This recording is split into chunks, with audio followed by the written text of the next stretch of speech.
Kaya ang paglilingkod sa Diyos, mga minamahal, is a matter of sacrifices. It required great sacrifice if you want to go to heaven. Great sacrifice ang paglingkod sa Diyos. Bilang mga manggagawa, great sacrifice itong sa amin. Required sa amin. Great sacrifice. Maga-umaga, alas 4 gising na, masarap ay tulog. Hindi may iwasan, manggagawa, pag-abot sa bangko, magtuwad eh. Ay ako, pag ako magpaawid eh. Tas yung kamay, tas yung ulo, singgit, panaktak, ay tulog-tulog. Iba dyan, masakitan na eh. Pero wala akong magawa. Pagtutuwid yan. Pagtuturo yan. Para matuto ka sa katwiran. Nga sa harapan ka ng Panginoon, nakaluhod, harapan mo ng hari sa mga hari, huwag mong tulog-tulugan. Dahil buhay ang Diyos sa harapan mo. Nakikinig ng panawagan, naninig ng palakpak awit mo, huwag mong tulugan siya. Kaya hindi siya patay nga Diyos. Kung ribulto yan, ceramics, yan, pwede mo tulog-tulugan, kaya patay man na. Kaso ang Diyos sa atin, Diyos sa Rusbuk, buhi man eh. Kaya pag humarap ka sa Diyos, nakaluhod ka, huwag kang matulog, huwag matulog-tulugan ng Diyos. Bakit? Buhay ang Diyos sa pinaglingkuran mo. Tumutugon sa panalangin. Nagbibigay ng grasya at biyaya, pagpapala, nagpagaling ng karamdaman, nagbabago ng buwan, nagpuproteksyon. Kaya hindi mo pwede tulog-tulugan yan. Yan pong aking nasamta na unawaan dito sa paglingkod sa Diyos. Turo ng ating mga pastor. Since ako naging manggagawa, hanggang ngayon, dala-dala ko po yung turo, aral na tinuro ng mga pastor sa magitan Biblia. Si David, bata pa man siya, wala pa maging hari, tagabantay pa ng karniro. Araw-araw si David nagpupuri, harp ang dala niya. Nagbabantay siya ng karniro. Si King Saul, the demon possessed. Dahil galit sa kanya, gusto siyang patayin. Pero si David ang pinatawag sa palasyo, dala ni David yung kanyang harp. Nag-awit si David, uban niyang harp, lumayas ang demonyo kay Haring Saul.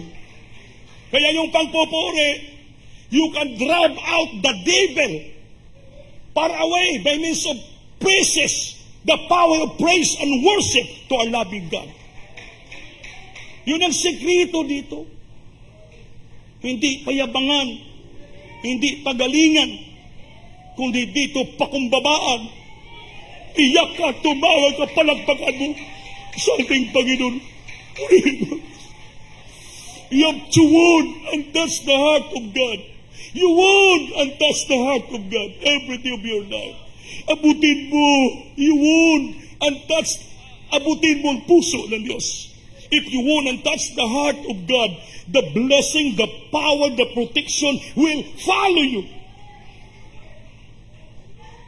Ganun po dito sa Diyos mo kasi dito ko natuto, nakita. I was saved since 1984. Batang bata pa ko 1984. I was only 22 years old since I met the Lord. At that time, nagpatuloy ako. Eh, gusto ko sumakay sa barko. Yung ambition ko to become a captain the ship. Just to support my life and my family. Mama ko, papa ko. Papa ko namatay early pa. Ako ang pinakasunod sa panganay, din maestra. Din ako'y pangalawa. 17 years ang gap namin. So I have become to stand as the backbone of the family. So that's why I'm striving myself to have a job. Makasakay sa barko to earn a living, to support my mama, my mga smallest brother ko. Pero hindi ko pinalad ng Diyos. Dito ako pinalad ng Diyos. At na age of 22, inala ko ng mga pinsan ko sa Diyos ko kasi dinibati ko pa sila.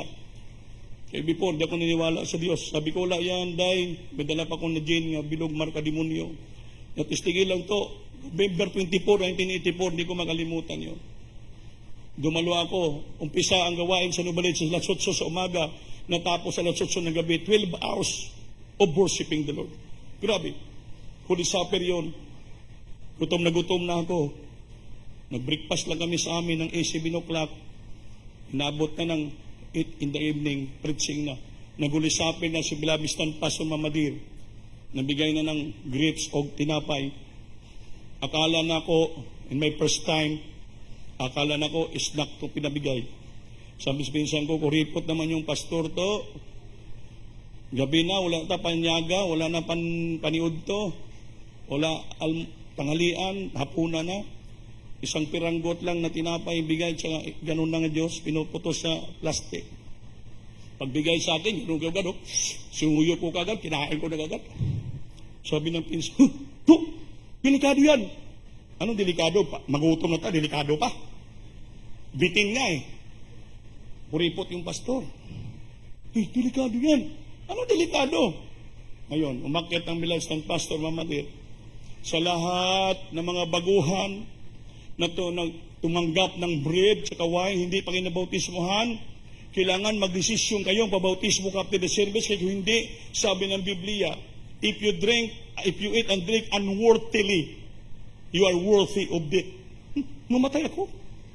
Sabi ng pinsan ko, mamatay na ako mamaya, makita mo. So wala akong magawa. Siguro plano ng Diyos. Divine purpose of God to each and every one of us. Nangaral mga pastor, grabe katapang ka. Kung ikaw nag-adik, lasing ka na siguro magnanakaw, hindi ka naniwala sa Diyos. Lumapit ka, patunayan ko sa iyo ang Diyos buhay, baguhin ka. Siniko kong sinumbong mo ba ko sa pastor mo? Hindi man. Bakit lahat ng sinabi tumama sa akin? Tingnan mo, masakit ang salita ng Diyos. Sharpen the two-edged swords. He knows the intent of the heart of a man. Alam niya kung anong sa loob-looban ng tao. He knows. The Word of God knows the intent of the heart of a man. Alam ng Diyos ang laman ng puso ng tao. Kaya kung magpresta dito, hindi na pinapahiya ka. Hindi sinasaktan ka. Dahil ang Diyos nakaalam sa iyong ginagawa. The Word of God Himself, He knows the intent of the heart and doing of every man. Alam ng Diyos. Because the Word of God, inspired by God, at profitable for teaching and doctrine, for reproof, for rebuke, for correction, so that we became fully furnished into all good works. Anong ginawa ko? Lumapit ako sa Diyos, hindi ako niniwala sa Diyos. Lumapit ako mag-isa para ako na-hypnotize sa kapangyarihan ng Diyos. Tinanggap ko ang Panginoon as my Savior and Lord of my life. After that, nagbabautismo ako. You believe me or not, after my baptism, sabi ng preacher, tingala sa langit, bumukas ang langit, grabing liwanag, tumutok sa aking paningin. Hindi ko na makaramdaman. Ang ramdaman ko, malamig na tubig, grabing kagalakan. Yan ang conversion ko. Umpisa pa lang, pinahimalaan ako ng Diyos. He proved me nga totoo sa Diyos kung bitawag sa akin. Hindi na ako nagpatuloy, nag-desire, nag-ambisyon nga magsakay sa barko. Sa kabaguhan ko, naging single squad ako. Hanggang na-promote ako, naging finance squad ako. After that, pakanta-kanta na ako sa Manila. Inassign na ako sa Pampanga 1988. Ako naging preacher after the crusade San Fernando, Pampanga. Kami naghayo sa lahat ng tao. Abi ko, dito na matapos ang buhay ko. Ganun lang ako. Pero after that, di ko alam. Sabi naman na Pastor Brian, pagdating ko sa Novaliches, Brian, ito 150 pesos, ibili mo ng folding bed. Ang folding bed noon, 1984, 88, 150 pa lang. Opo, dyan yung room mo sa ilalim ng kilid ng CR. Sabi ko, bakit mala Pastor? Huwag ka na umuwi sa inyo sa Sampaloc. Murikir ka na. Hindi ako nakatanggi. Inisip ko lang, Lord, bahala ka na kay nanay, bahala ka na sa mga kapatid ko, bahala ka na. Hindi na alam. Nagalit ang mama ko. Sabi na, siraan ka ng ulo to, binabiyaan mo kami. Wala na si papa mo, dapat ikaw magpatuloy ka sa barko para mabuhay kami. Sabi ko na, bahala ng Diyos magbuhay sa inyo. Patuloy akong patuloy. Patuloy ako. Yung salita ng Diyos palagi kong araw-araw kong binibinitit, day and night. Napamahal ako sa salita ng Diyos. Kailangan ako minsan. Dahil kahirapan ng mama ko, kapatid ko sila, wala matuloy kami nakaproblema. Gusto ko umuwi sa amin. Habang kumakanta yung finest choir, Grabing puspusan sa Central Park, Mihan Garden. Lumuhod ako. Sabi ko, mahal na Panginoon, uwi ako. Dahil maawa ako sa mama, mga kapatid ko. Wala akong trabaho. Alam mo, habang nagapuspusan, biglang may hagaguros na hangin dito ko. Sabi ng buses, if you love your mother, your brother, your sister, your family more than me, you are not worthy of it. Lord, mahal ko na, mahal kita, mahal ko rin sila. Kawawa sila, wala silang makain, magtrabaho ako. Bigla naman nagaguros na hangin, may buses. Sabi ng buses, walang nag-iwan ng nanay, tatay, kapatid, alay, babae, bahay, tahanan, mga lupa, kayamanan, na hindi ko ibalik ng makagatos na pilo. Tapos po sa ko, mga minamahal, pangako na niyo sa akin. Lord, bahala ka na. Anong plano mo sa akin? Nag-start ako bilang ordinaryong Kristiyano, hayo-hayo sa ospital, pangari, bangilyo, patutuo, bisang asa kong dalhin. Araw-araw ko pasting, wala makain. Bit-bit ko bago, magsamba ka sana ko, hagarin na makapatiran, wala akong pera. Anting, testify ko, na-recognize ng mga pastor, binibigyan ako ng blessing. Brian, patuloy ka, araw-araw 100 souls, patanggapin mo. Sa 100 souls, 10 lang maniwala, 10 isa lang magpatuloy. Kinutahan ako, patuloy, start na pala ng training ground ko sa ating Panginoon. Hindi alam ng mga parents ko. Pero alam mo, sinunod ko lang kalooban Diyos, bagamat mahirap, gumulan ang pagpapala sa akin. Maraming kapatiran, hipo, binigyan ako sapatos, yan ang pantalon, damit, kwarta, dito ka na, tulong sa bahay, gawin ka naming anak ka na namin. Grabe, mayroon pa na gusto ko padalhin sa Amerika, hindi ko pumayag. Nag-upit, dalhin ko na sa Amerika, kung ayaw ko. Sabi ng pastor, magpastig ka ba yan? Baka maya, huwag ka maniwala, magaling ka magpalit, baka pagdating doon, ano ka satanas? Kaya po, mga pastor, sumunod lang ko sumunod. Nagpakumbaba ako. Ngayon, andito na ako sa harapan niyo. Sa habag at awa ng Diyos. Maraming opportunity sa akin para ako'y to seeking green pasture. Pero hindi ko pinagbigyan. Maraming tukso dumating sa buhay ko, hindi ko pinagbigyan. Kaya pinatatag ako ng Diyos. Until nalalangin ako, Lord, ayoko nang matukso, mag-asala, bigyan mo na ako ng partner sa buhay. Yun na, beloved wife ko. Lahat ng buhay ko, binibigay ko sa Diyos. Pagkumbabala ko. Maraming mga pagsubok sa buhay ko, intriga, chismis, maraming mga paninira. Pero I don't mind. Basta ang iisip ko, Lord, bahala ka na. Yung pangako mo, binabantayan ko. Walang nag-iwan ng tahanan, pamilya, kayamanan, hindi ko balik ng 100 folds. Ngayon, sobra pa 100 folds. Bakit? Langit, physically fit, protection, presensya, pagpapala, trust, sobra pa. Nakita niyong buhay namin manggagawa dito sa Paslaos. Wala kami nagmamalaki. Di wala naman kami pagmamalaki. Amo ako mulipin sa gugos gospel.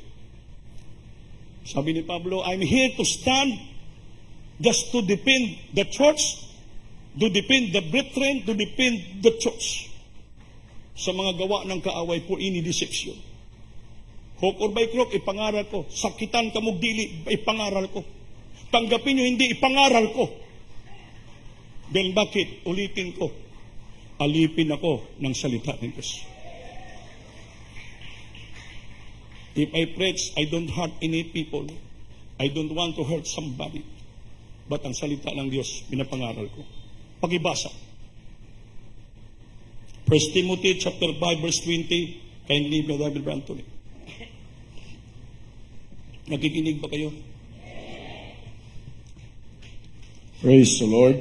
Sa aklat ng Timoteo, Kabanata 5, ang talata ay 20. Sila na ang mga nagkakasala ay paalalahanan mo sa harapan ng lahat upang ang iba na may mga tatakot. Amen. Amen. Kung sa English pa, rebuke them all. For those who persist sa lahat na nagkakasala, nagkakamali, rebuke them in the presence of all. so that the rest will be stand in fear. Kaya may mga kamalian sa church, ipangaral ko. I rebuke. No? Deem that sin sa lahat na nagkamali, nagkasala, gumawa ng kabuktutan sa iglesia. Sabi, rebuke before all. Rebukein mo sa kadaghanan sa pulpito. That others also may pero ubang iba magkaroon ng takot, hindi siya gayahin. Makabantay ang iba. Nasa Bible. Nasa Bible. Kaya mayon ka mo, basi one-sided ako. Kailanman, hindi kayo naging one-sided sa kabagan ng Diyos. Yung pinapangaral namin, salita ng Diyos. Deem that sin, yung mga nagkamali, rebuke. Rebuke before all. But rebukein sa lahat, pangkalahatan. That others also may fear. Upang iba, magkaroon ng takot, hindi gagaya, makabantay, hindi madisip. Amen? So bakit may mga pag-rebuke, mga pagsaway? Basa. Proverbs 27, verse 5 up to 6. Praise the Lord. Sa aklat ng Proverbio, Kabanata 27, ang talata ay 5 hanggang 6. Maigi ang saway na hayag kaysa pag-ibig na nakukubli. 6. Tapat ang mga sugat ng kaibigan, ngunit ang mahalik ng kaaway ay malabis. Amen. Amen. Amen. Open rebuke is better than secret love. Yung hayag nga pag-rebuke, pagbadlong pagsaway, ay mas maigi kaysa nakatagong plastic na pag-ibig. Kaya kung wala kang genuine na pag-ibig si mong kapwa, hindi mo siya rebukein, pabayaan mo lang sa magkasala, ay kawawa naman siya ang iba na nadamay. That's why the Bible say, rebuke, open rebuke is better than secret love. Faithful are the ones, masakit. Tapat ang sugat ng ating kaibigan, masakitan. Pero, ang halik ng kaaway, makapatay. Kaya mag-ingat kayo sa halik, Judas. Amen? Di ba si Judas, sinalikan ng Panginoon? So, Panginoon! Yeah, the kisses of an enemy are deceitful. Kaya mag-ingat sa matamis magsalita. Magandang magsalita. Ay kapyakapin ka, iyak-iyakan ka, tutulang luwa, hilak-halakan ka, dramahan ka. Sabi ng Biblia, paalaala, ang halik ng mga masama ay delikado. Faithful are the wounds of the prince. Tapat ang sugat ng ating kaibigan. Ngunit the kisses of an enemy are deceitful. Ang halik ng mga taong kalaban ay deceitful. Maging masama para sa atin. Amen ba? Kaya that's why, rebukein siya ng hayag. Open rebuke is better than secret love. Tingnan mo yung mga nagkakaisa sa kasalanan, walang nag-rebuke ng open, kaya nagsama-sama sila nagkasala. Bakit? Nagtago-tago sa sila mga kasalanan. Kaya walang nag-rebuke. Kung may nag-rebuke doon, Brad, masama yung ginagawa mo, Brad. Kasalanan yan. So, dapat matuto yun. Ikaw nga nag-rebuke, hindi kayo mag-uyon sa kanya. Kaya nga naman, rin-rebuke mo nakita yung kamalian niya. Pero kung walang nag-rebuke, sama-sama na kayo lahat, lulutang, lalangoy sa kasalanan. Ngayon, paano ka maperpekto kung walang nag-rebuke? Biblia. So that the man of God will perfect and fully furnish into all good works. That's why may mga pag-rebuke, may mga pagsaway, may mga pagbadlong sa Bisaya pa. Amen ba? Mayroon pa gani mas matindi, sabi ng Titus, chapter 1, verse 13. Basahin natin. Praise the Lord. Sa aklat ng Tito, Kabanata 1, ang talata ay 13. ang patutuong ito ay tunay. Ang patotoong ito ay tunay. Dahil dito'y sawayin mong may kabagsikan sila Dahil dito, sawayin mong may kabagsikan sila upang mga pagkagaling sa pananampalataya. upang Amen. mga pagpagaling sa panampalataya. Para gumaling ilang panampalataya, gumanda, rebukein mo ng, kung sabi sa'yo, maidlot, mabagsik, sawayin mo, Fred, mali yan. Salanan yan. Dapat ganun. No, sa Bisaya, tinuod kini nga pagpamatuod. Tinuod nga pagpamatuod.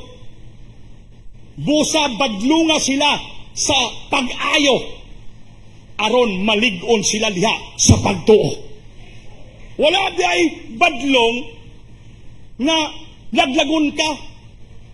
Para unsa malig-on sila sa pagtuo. Eh kung walang magbadlong ng gabi pagbadlong, ay paano magtarong yan? Paano matulid yan? Magpabilin sa kanyang ginagawang kasalanan. Rebuke them sharply.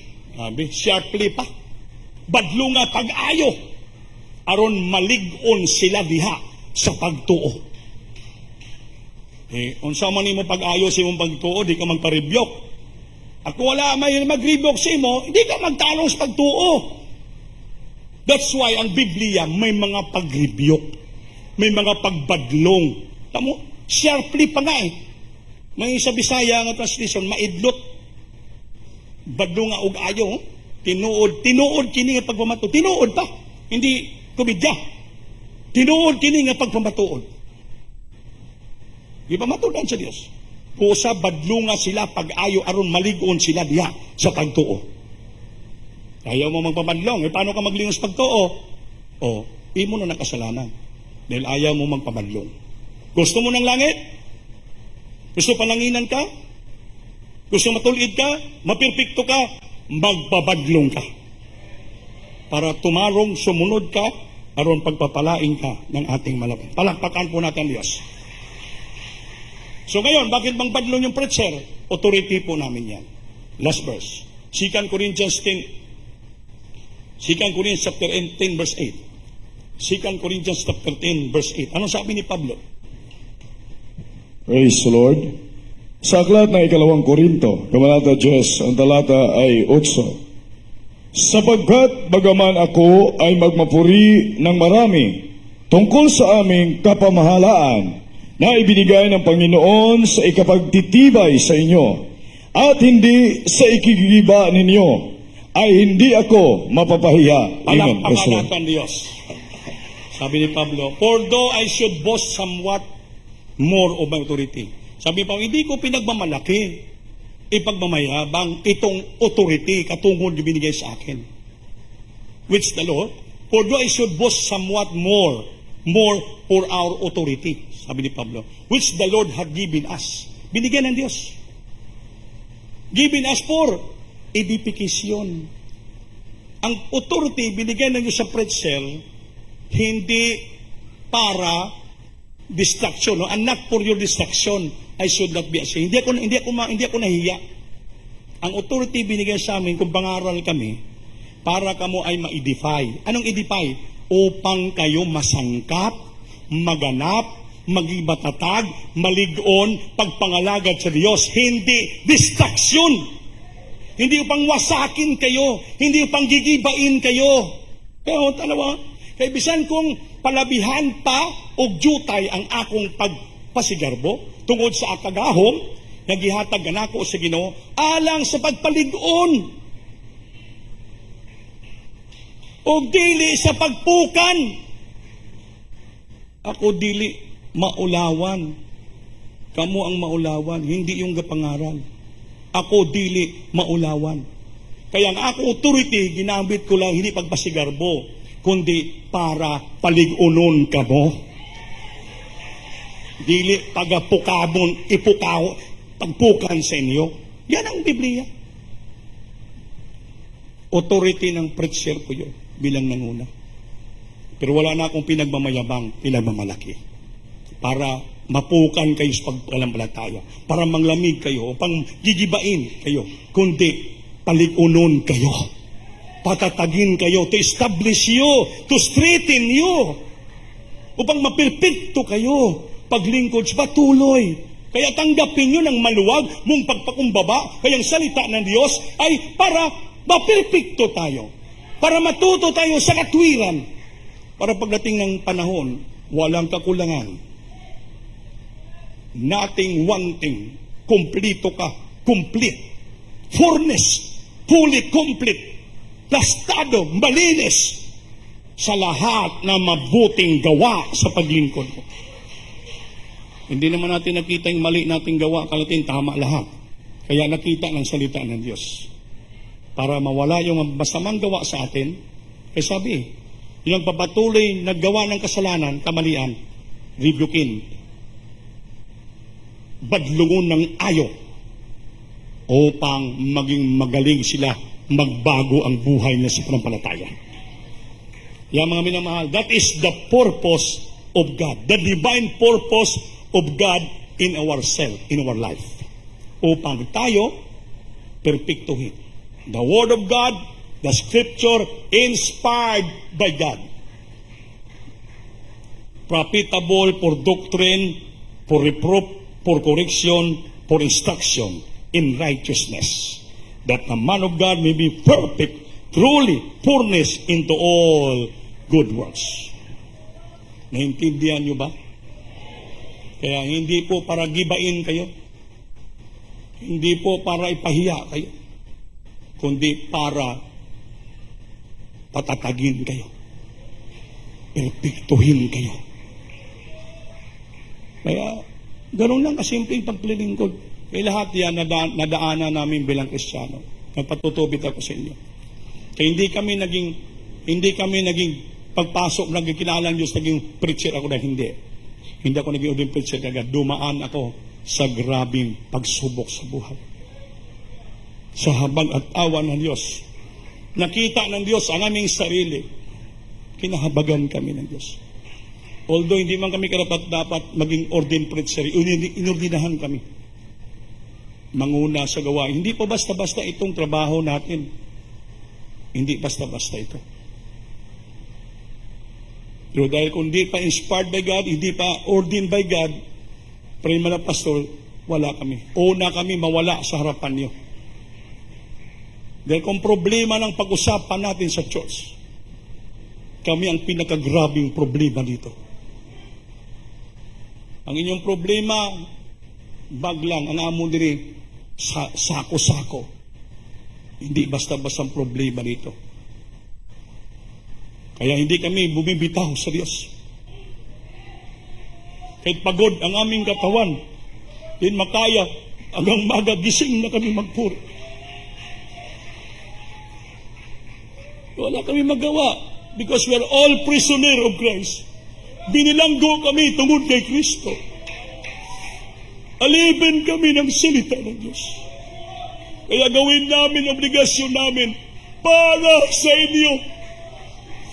Nanawat mo nawaan yung tayo nyo mga kapatiran. Dahil lahat tayo gusto natin ng langit. Gusto natin langit ang puntahan natin.